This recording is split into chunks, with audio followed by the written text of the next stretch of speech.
Assalamu alaikum. My name is Mansa and today we are going to discuss topic thermohaline circulation and impact of global warming. Thermohaline circulation and global warming. What are thermohaline circulation? Thermohaline circulation describes the movements of ocean currents due to difference in temperature and salinity in different regions of water.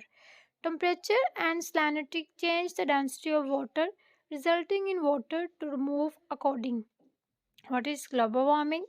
Global warming is a phenomenon of gradual increases in the average temperature of Earth.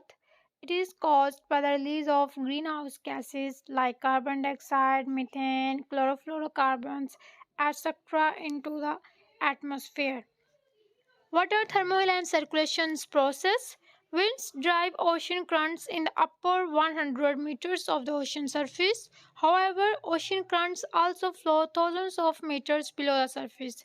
These deep ocean currents are driven by differences in the water's density, which is controlled by temperature and salinity. This process is known as thermohaline circulation. Surface water is pulled in to replace the sinking water, which is turned eventually becomes cold and salty enough to sink. This initiates the deep ocean currents driving the global conveyor belt.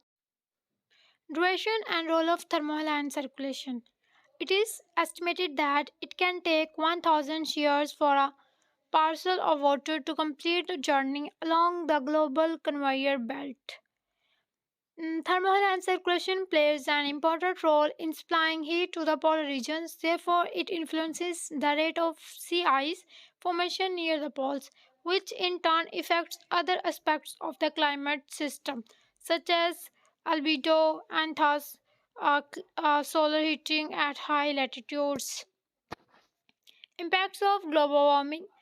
Excess heat constricts water flow in shallow surface layer. 2 years ago, oceanographers made an surprising discovery. Not only have oceans have been warming because of human-driven climate change, but the currents that flow through them have accelerated by some 15% per decade from 1990s to 2013.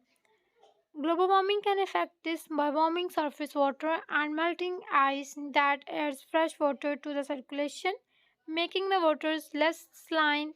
This freshening of the water can prevent the cold water from sinking and thus alter ocean currents. Thank you.